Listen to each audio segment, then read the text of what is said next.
good morning, everybody, and welcome to the last day of the Politico Pub at MSC. I'm Dave Brown. I'm the Politico's Deputy Managing Editor for Global Security, and we're so grateful to have you all here to join us this weekend and hope you've enjoyed our coverage, because there's been more than a little bit of it.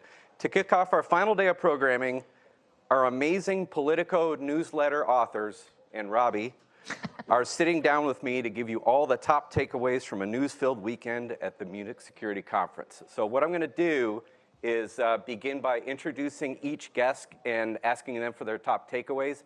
But this is interactive, so if you have a question after we've had a chat for a little bit, just raise your hand and we will get someone to you with a microphone.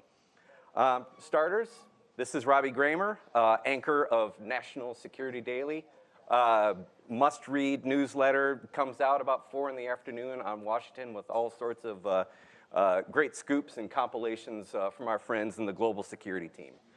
Next is Suzanne Lynch, author of Global Playbook, an absolute must-read, and I will say it for both of these guys. If you don't subscribe to your newsletter, I would give some serious thought to changing that, because they have the kind of newsletters, actually all these guys do, if you miss it, you feel weird about it until you actually remedy it, so can't recommend it enough. Next is Jacopo Beragazzi, representing the EU defense team, and he is among the rotation of authors of European Morning Defense. Another must-read, because even if you read the US version of Morning Defense, looking at this one and all the industry news in there, like literally nobody else puts all these things together. So it's actually good when the US reporters read that thing and they're like, I had no idea this was going on. And finally, Hans von der Burchard from the Berlin Playbook, all things Berlin. This convention did, in fact, happen in Germany, and a lot of very specific issues for that country happen here as well. Even though the news was rather broad and global, Hans is joining us for his insights on what happened with Germany this week as well. So let's kick it off. Robbie, tell me, what were some of your top takeaways from this, or what was your top takeaway? I mean, this was really the debut on the world stage of the new Trump team. So what I was looking for is what I'm sure hundreds of other conference goers were looking for, which is what exactly is the Trump team's Ukraine policy here? Existential question for Kyiv, major question for NATO, and if you're like me, you came away just as confused as when you started. There was mixed messaging from Defense Secretary Pete Hegseth saying something, walking it back, JD Vance doing an interview, sort of walking some of it back, and then giving a fiery speech that hit on all the culture war topics, and no actual national security news at a national security conference. And at the same time, you had Republican lawmakers on this stage and on the main stage saying, Republicans have Ukraine's back. We're committed to NATO. And you're like, well, what about the rest of your party? What's going on in Washington? And so, it's confusing when you talk to European officials, because there's this camp that say, the Americans are still committed to NATO. They're going to push these Ukraine peace talks as they're pushing us more on defense spending. The U.S. is talking about boosting defense spending. This is all good. And at the same time, you have the Trump effect. We don't know what's going on. Are we one Truth Social away from completely reneging on some of these commitments to Ukraine? And so, obviously, I think everyone here felt this palpable sense of unease and anxiety from the Europeans, from the Ukrainians, about what exactly the Americans are doing here. Yeah, and there was I couldn't help but feel a trust but verify, even when we were speaking to elected officials on this very stage, often because the message of the messenger here isn't the same as the message maker back in Washington, D.C. Did you feel that as well? Yeah, I did. And, you can parse apart what JD Vance or what Pete Hegseth said, dive deep into where he put the comma, how he said and. Yeah. Some Europeans were doing that. At the end of the day, there's one message that counts, and it's whatever Trump says.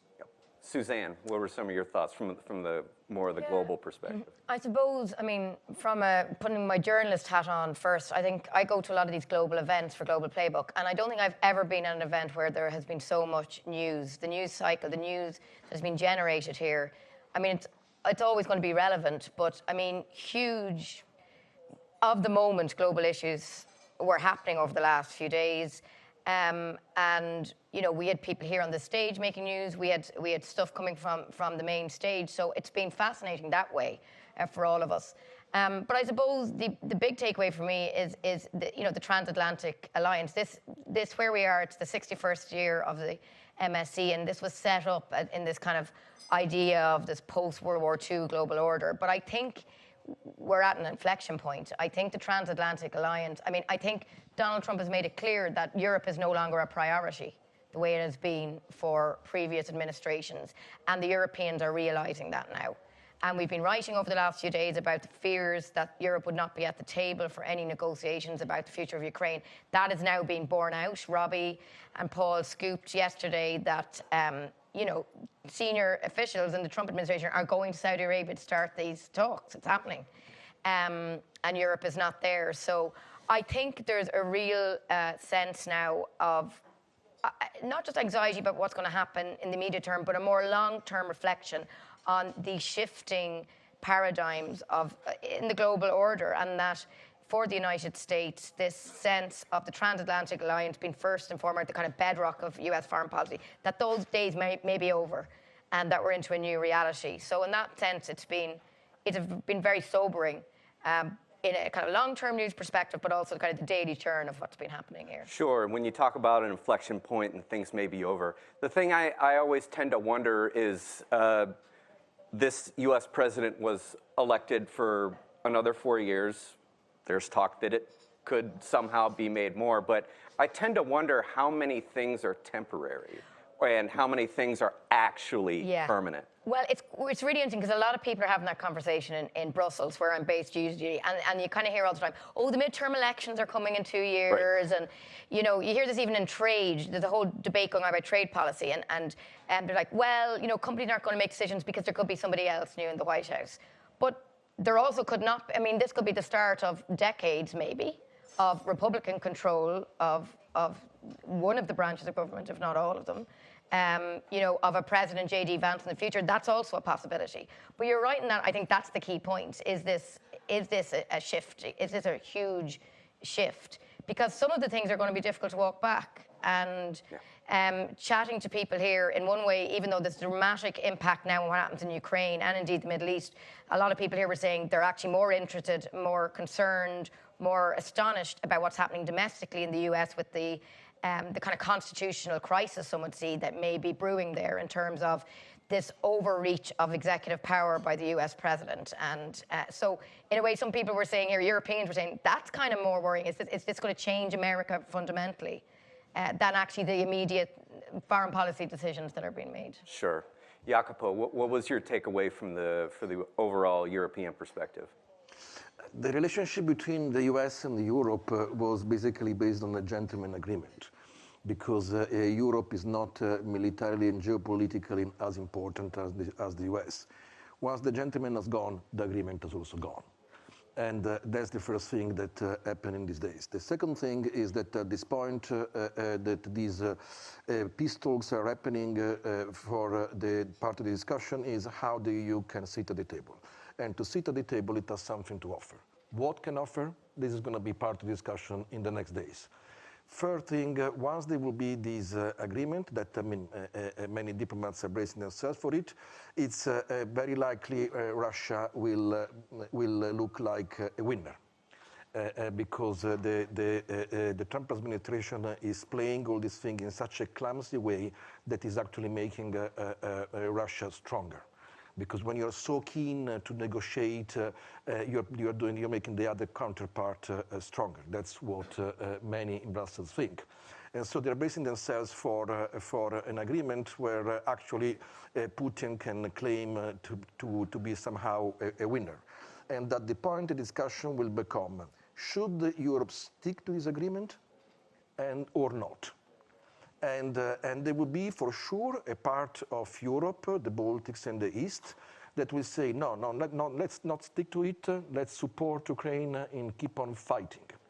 But then if you have forces, military forces sent to Ukraine to do the peacekeeping, what does it mean? That there will be Europeans fighting against other Europeans? So there are many scenarios in this moment that are they are all very, very bad for the EU. The diplomats and officials are partly blaming themselves because these things have been, they were not unexpected. They just all of a sudden it sped up. Right. But and at the same time, all these things happen in the moment when the EU was already before at a crucial crisis because it has lost its key energy provider, Russia. It was anyway about to lose his key defense ally. Even with Biden, the focus would have been increasingly on Asia. It just would have been slower and not so brutal. But everything has started already during the Obama administration. It's not a novelty that the US is more interested in Asia than in Europe. So, and at the same time is losing his key market of access, China. And is behind on all the key technologies, AI, chips, electric vehicles. So the whole thing could not happen at the worst moment for the EU. But, to that point, this is I understand that this is a European conference, but I was surprised at how little I heard about China. Did that strike you as well? Yes, but I mean, China was clearly in the room without being in the room, because of course, on the one hand, the Americans are shifting because of China. On the other hand, the message was not only Rutte but all the others. Everything that will happen to Ukraine will be closely watched by China, and because of Taiwan. So China was actually here. But not in the way that I was also expecting to actually. Remember, at a certain point, they were so desperate because also with the Biden administration, there was a very strong frustration in Brussels, in many countries, because they were so slow at every time at agreeing new military help. Every time, oh no, I'm afraid of escalation. Oh my God, the escalation. So there was an Ukrainian official who gave the nickname to Biden, "Kill him slowly." So it was not that they were so enthusiastic also before about American or European help. The leaders have never written in a text in all these years, Ukraine must win the war. The text was, we will help Ukraine for whatever it takes, as long as it takes. But never the line was written at 27. And so, of course, China remains there. It's the key issue. But there are so many things happening that when you speak to diplomats, often they tell you, Jacopo, by the time we prepare an LTT and line to take. They don't call me Jacopo. Sorry, they should. By the time we prepare an LTT, things have already moved. And we have to throw the LTT in the bin and prepare a new LTT. So things are moving so fast and so quickly that also for many diplomatic bodies to actually stay on top of things is getting increasingly complicated. Okay. Hans, the view from Germany.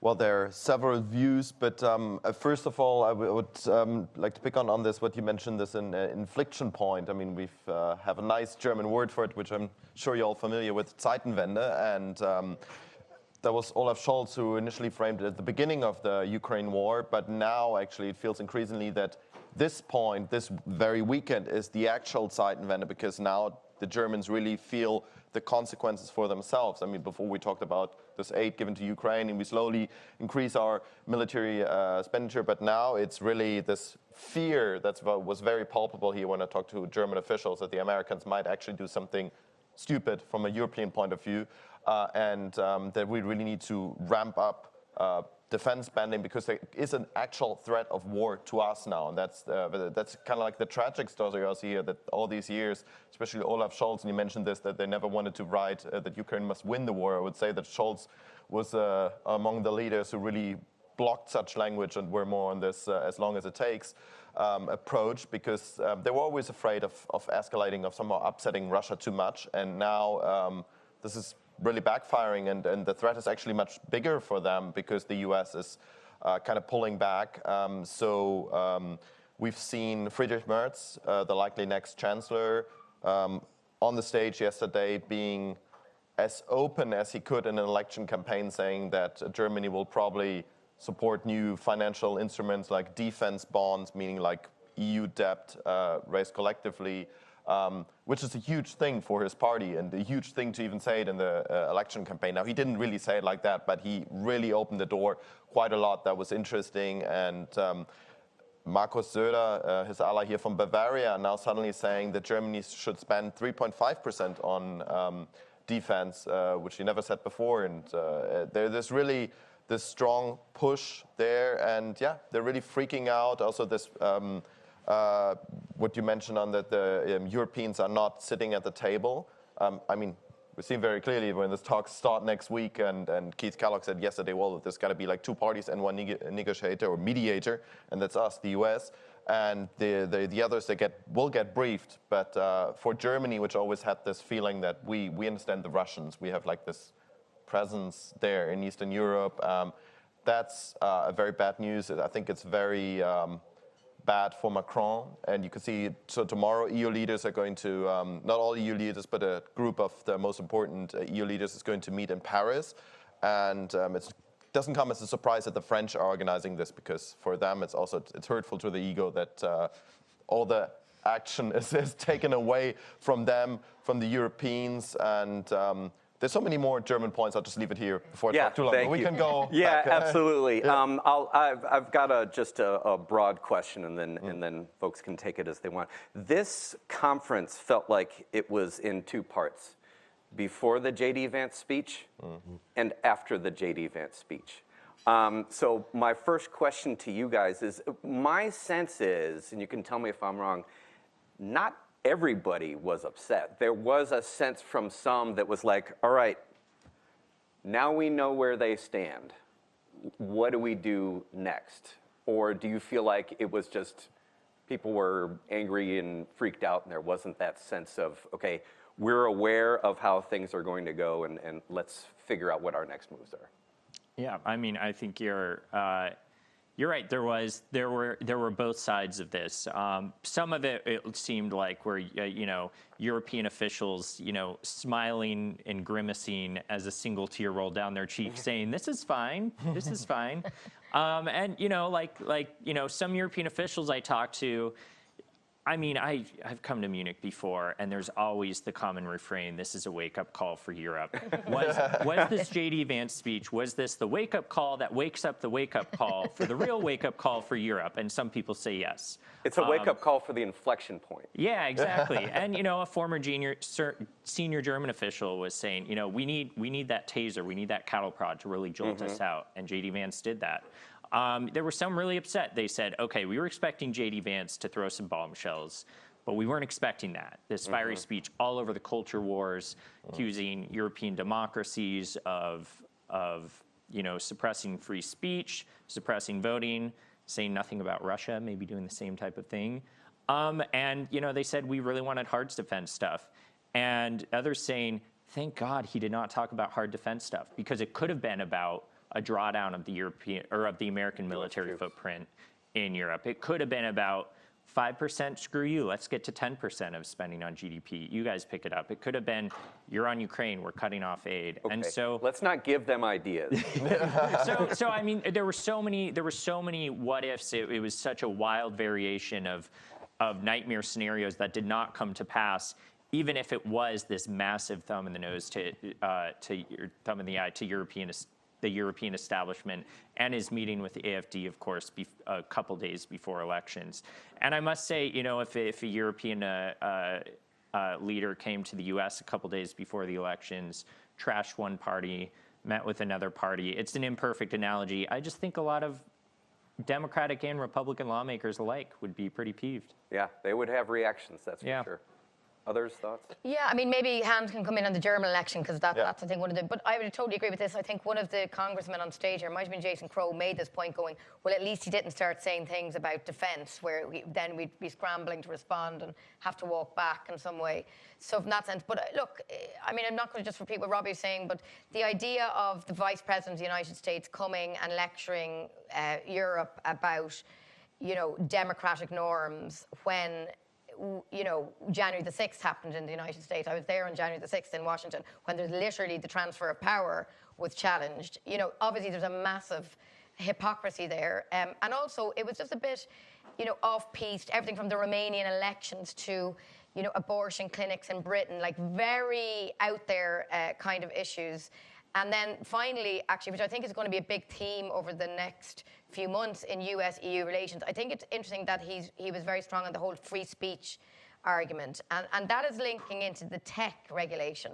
So a lot of people around Donald Trump want the EU to go easier, to lift some regulations around big tech. Again, as Jacopo said in a different context, this is nothing new. Obama was critical of the EU's regulation of tech. But the reality is that European Union had stricter laws. I know from being a journalist, America doesn't have the same defamation laws as we do over here in Europe. Much more free speech in America. That's the way it is. It's always been. And it's got more tech regulatory laws, and I don't think the EU is going to move back from that. So I think an interesting kind of news line to watch over the next few months is how hard the US administration pushes that demand for the EU to change its regulation of tech, i.e., social media platforms. I don't think the EU is going to move much on that. But I think maybe handle the fact that he intervened in the German election was a biggie. And free speech is so important. That's how we feel in the Gulf of America. But what do you folks think? What do you think? I'll go first on it because exactly JD Vance is the second big theme for the Germans. And we've had Olaf Scholz commenting very strongly. For him, it's also this whole firewall thing is actually something, probably most people here in the audience are familiar with all the accusation that Friedrich Merz, the center-right contender, may have just teared down or at least partly broken down the firewall by voting together with the far-right party in parliament, even though he didn't look for exact cooperation, but he got their votes. And so for Olaf Scholz, obviously, this was something to react very strongly, but also Merz reacted strongly against JD Vance's points, and it is quite something. 1 week, it was like 9 days ahead of an election to make such a speech, to openly interfere in an election, to meet then with the far-right leader, Alice Weidel. That's been quite something, and it is problematic, especially for Merz, the likely next chancellor, because the AfD is currently at 21% in the polls, but we don't really know where we'll end up. There is the theory that maybe it's actually a bit higher because it might always be this bias that people in the polls are not really, all of them are saying that they're going to vote for them. But also this endorsement, of course, is something that might still move something within the next days. We just had the attack here in Munich a few days ago, which also plays very strongly to the far right. And so the drama actually for Friedrich Merz is that his party, the center-right CDU, CSU, they were always the natural allies of the Republican Party. And then when Trump won happened, there was already this split. And then afterwards I thought, okay, we kind of need, during the Biden years, we need to reach out again and build these bridges. And now it seems like it's too late. They've already moved on, and they're the natural allies now of the AfD, which is the #1 rival of Merz's party here. From center-right to far-right, and the far-right is really also teasing them all the time, saying, well, look, you're not doing enough on migration, but you could work with us, tear down this firewall. And now this Vance exactly saying that.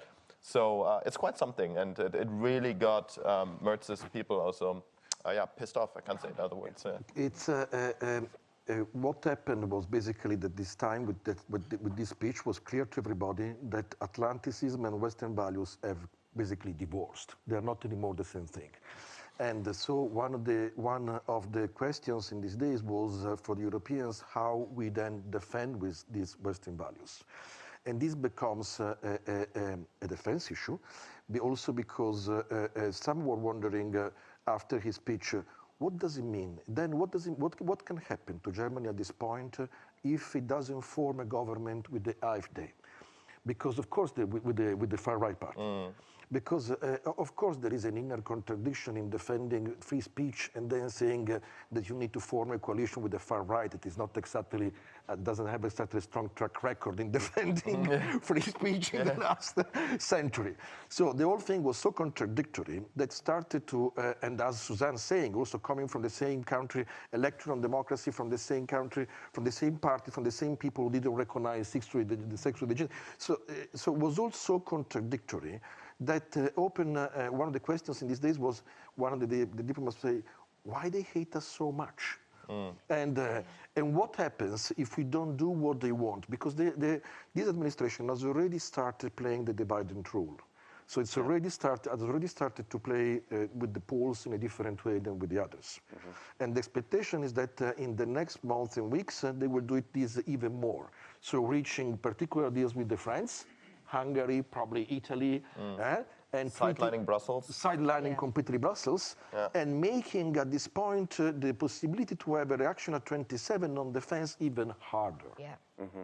I mean, like, it's funny, earlier this week, which seems about 2 months ago now, Ursula von der Leyen, the head of the European Commission, who everyone kind of sees as the de facto leader of the EU, met JD Vance in Paris. But in fact, like, if you look at I mean, he's only the vice president, he's not the president. I cannot see, and maybe I'll live to regret this, I cannot see Donald Trump ever meeting Ursula von der Leyen. Don't think he'll do it. I think it'll be like, as Jacopo said, it's really interesting. He's going to go to the national capitals, to Hungary, to Paris, to London. UK could move in a bit more of a strong role. So the EU is feeling very weakened now. The US is not interested in talking to them, except on trade. That's the only place I think that the EU has a bit of heft, because it's a big trading bloc, 450 million people. It knows trade policy. It can kind of fight back a bit more. But when it comes to defense and security, yes, as we've just been hearing all weekend, it is weaker. It does need America. Yeah, and Suzanne, we had some news on the trade front this week. Yeah. Unpack that a little bit. Yeah, we scooped yesterday that the Maros Sefcovic, who's the top EU Trade Commissioner, he's going to Washington tomorrow, and he is going to be meeting the Commerce Secretary, Howard Lutnick, and the new US Trade Representative, and Kevin Hassett, a senior top economic guy in the White House. So that's kind of good for Europe, in that he's the first person, actually, to go to Washington since Trump was elected, and they're going to be talking tariffs and trade. So that's kind of, as I say, the moment that maybe the EU can kind of fight back a bit. It's ready to retaliate against the United States. What do you think the message is going to be? Well, I've been hearing from people, I don't know if others have heard this week when they were talking to the congressional delegation. Yes, it was about defense and security, but some of them were also trying to get the message across about what's coming with trade tariffs, and tell these members of Congress from states all over the United States, this is how our tariffs on you guys are going to impact. We saw it the last time Trump did tariffs. The EU hit US products like Harley-Davidson motorbikes, Kentucky bourbon. It's a 450 million people market in the EU, so that's going to bite. So perhaps the EU was trying to give that message to these members of Congress. Okay, if you guys put on tariffs for us, we're coming back with some. Yeah. I was going to say, interestingly, Viktor Orban, like Trump's supposed to be best ally in Europe, he has a lot of car manufacturing, so it's actually a strong alliance. A lot of suppliers, the car parts are being made in Hungary. So in this very issue of trade and trade war, Hungary is actually very much in the same position as the Germans and wants to avoid the trade war, and that's actually interesting. And also, just very briefly on JD Vance, I wanted to add, we might be looking now, or increasingly looking at the risk that the formation of the German government, the next one, is going to be very complicated, because exactly Merz rules out this alliance with the AfD, and with the other parties it could be a bit more complicated. It could be like a three-party, or actually, since it's CDU, CSU is two parties, it would be four parties theoretically. And we're looking really at the scenario where Vance, maybe also Trump, will always snipe from the outside, saying, like, why didn't you go with the AfD? We told you so in Munich. Why don't you tear down this firewall? So that's also very discomforting, and that's what actually got Merz people very concerned. So I didn't want to go too far away from the trade war, but one point I want to. What was interesting, so this was not only the debut of the U.S. administration, we also have a new NATO Secretary General. And what was interesting at last year's NATO summit was everybody was all about what's the new number. 2.5, 2.75, 3, 3.5. I mean, it was like listening to an auctioneer. And what was interesting was Rutte yesterday gave the clearest marker for what the goal would be, and I believe it was considerably more than 3%. What was the reaction to that you all saw?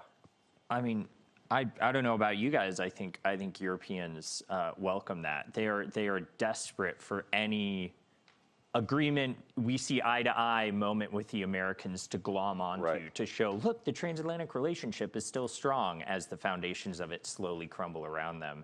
And the defense spending is real. I mean, Rutte said yesterday, look at the capabilities. If we stick to where we are, we're not going to be safe in 4 or 5 years. It was a stark warning. It was something you didn't even hear from on that level from Jens Stoltenberg, who had a pretty good relationship with Trump.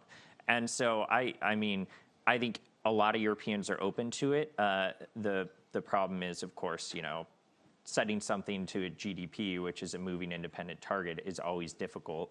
But without a time frame either. Without a time frame. I mean, I've joked before that like the best way to get everyone to 2% is to have a massive global recession.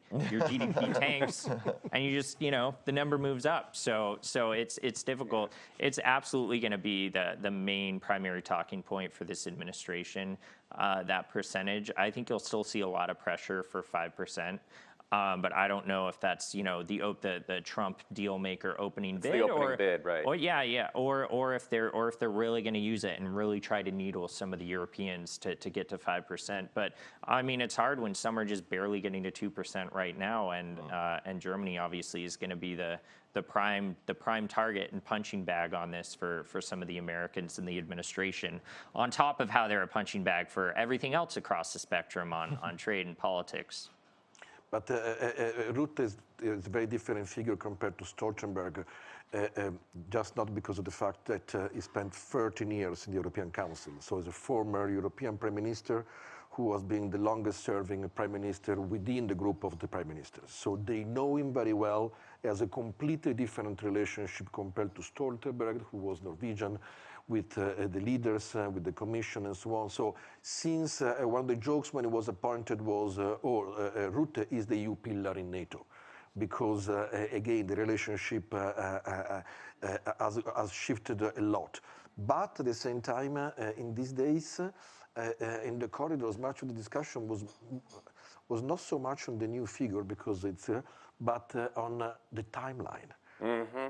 Because it's clear that Rutte said it several times, this time cannot be like in Wales, that you write in a piece of paper and then say, Inshallah. No, it must be something more concrete than that. Yeah. And 10 years is a long time. 10 years is a long time, but at the same time, then when you reach these targets, after Trump has already left office, so probably Trump would like to have some strict commitments that as long as he's there for 4 years, then there is already a big increase in these 4 years. Yeah. As long as it goes in the right direction. But how much is this increase in these 4 years? Because 5% in 4 years. No.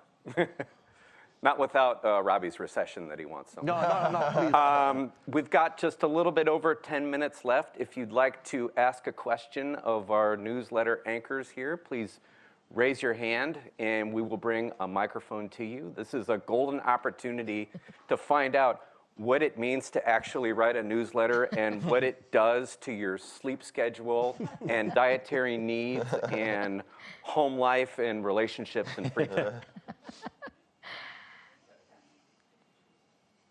Hello, I'm Linas Kojala. I run a think tank in Vilnius, Lithuania called Geopolitics and Security Studies Center. Maybe you could reflect a bit on the speech given by President Zelensky, especially the European army part, and the troops in Belarus that are supposedly going to be deployed very soon, and all of the aspects related to that. Thank you. Yeah. It's yesterday I spoke to the top military NATO official who said that, and we included in the story, they don't have yet intelligence confirming the intentions of the Russians. So we know that the Russia is public, that they wanted to do this pile-up in Belarus, but there is not yet the other intelligence saying that the intention of Russia is to use these troops to either attack Ukraine or attack Europe. First point. Second point, the same NATO top official, the Admiral Cavo Dragone, who just replaced Bauer a few weeks ago, strangely enough for me, made the point that, okay, welcome the European army. It's at this point.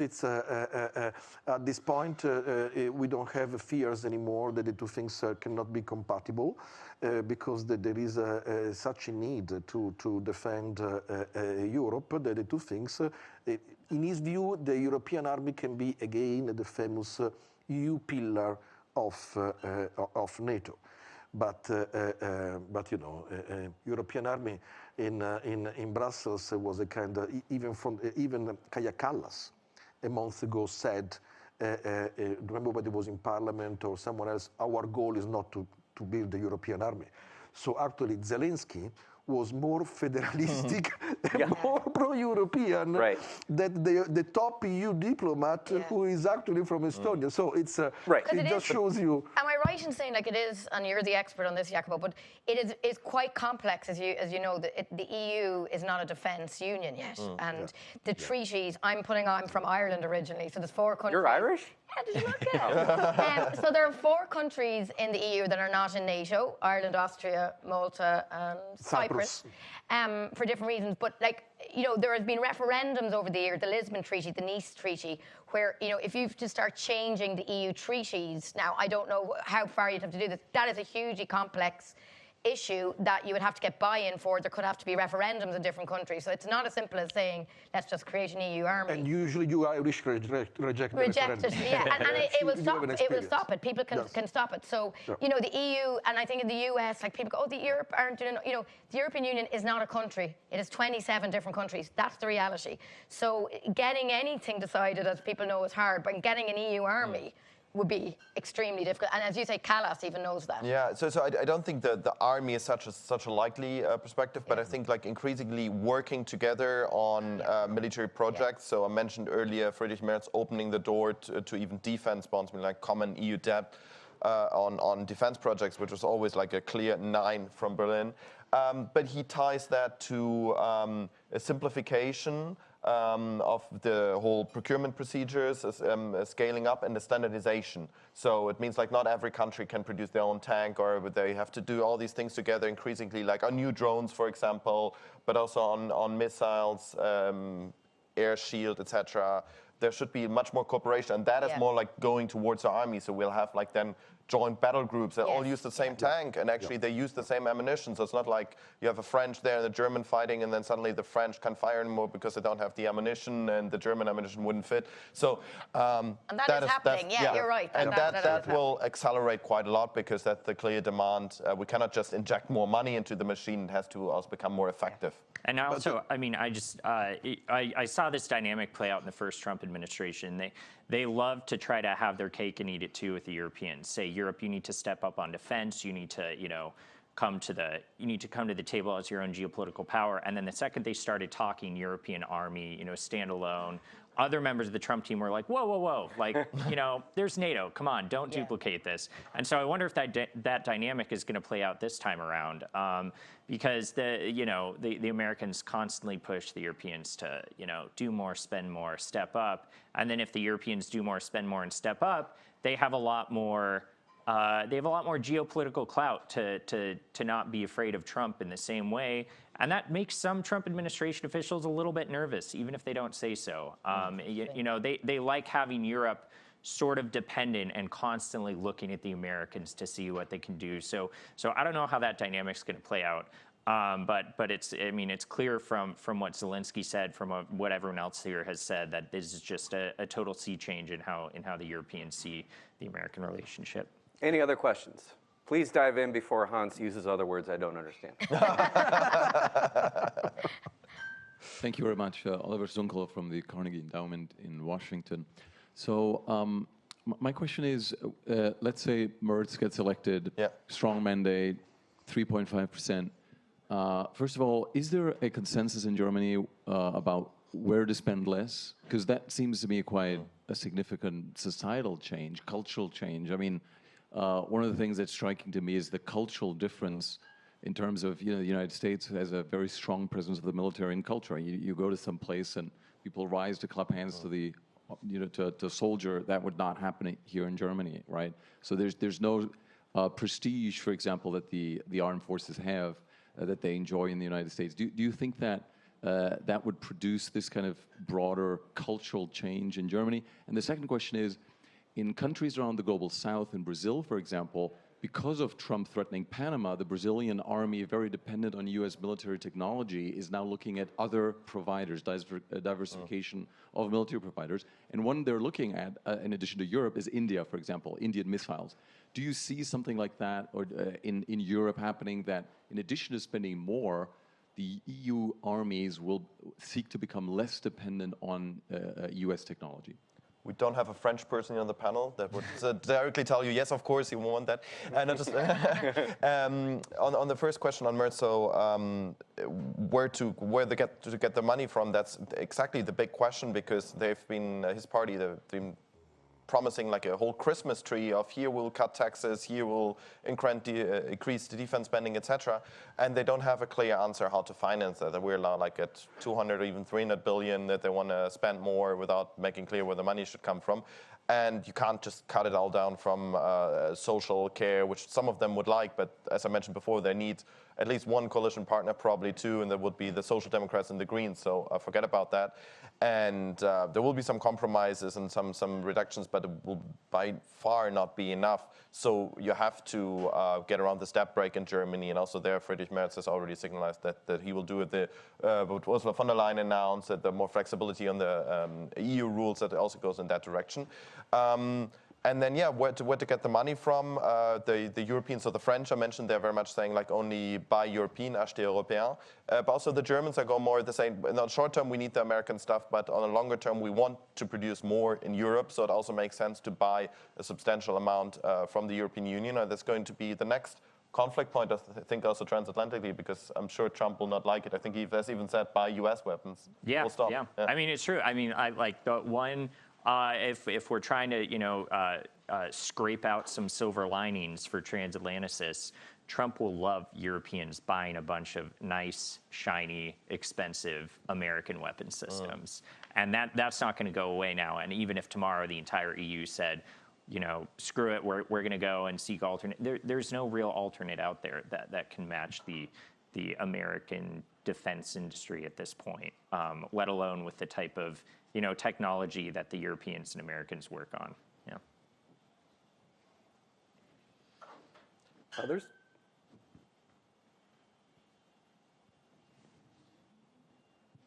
Thank you very much. My name is Ellen van der Gulik. I work for More Capital. So I sort of come to this whole debate from a slightly different angle, very much sort of, from a financing perspective. And listening to everything that's been going on, it seems to me that we're now in an emergency, somewhat similar to the emergencies that we had at the time of the great financial crisis in 2008 or the European crisis. I mean, this is a time that we need to come into action.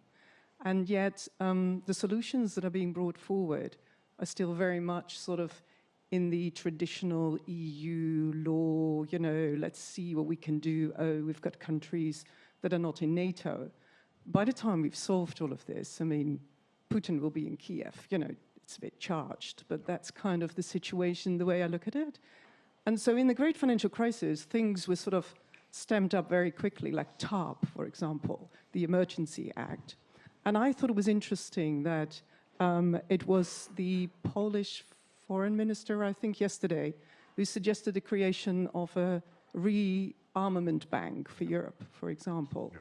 Are these the kind of ideas that you think could get traction? Because that's sort of a whole new way of thinking about it. Let's just sort of get going on something that wasn't there before, something we could do together with the United Kingdom as well, which in terms of defense is going to have to play so much bigger role here as well. Is that something that the politicians have been talking about? I mean, you all say that things are moving so fast that, they may not have thought of it yet. Thank you. Before you answer, I have to say, just scheduling-wise, Suzanne has a hard stop in about 90 seconds. So use nouns, not verbs, Jacopo.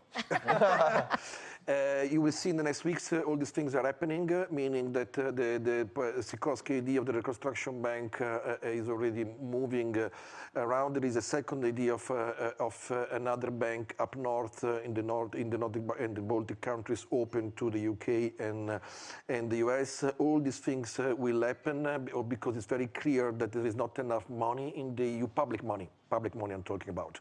So there is also a need of private money to actually come into the fore. And secondly, I hear also private banks that are starting to open defense lines for different reasons. The ESG in the stability criteria will very likely, the S will very likely become security. All right, and with that, we will wrap. So we're going to take a short break. We'll be back at 11 with Finnish President Alexander Stubb. Just want to thank you all so much for coming to our pub, asking your questions. If you have more questions for these folks, sign up for their newsletter and they'll make it easy for you to answer them. But seriously, thank you to our panelists and thank you, everybody.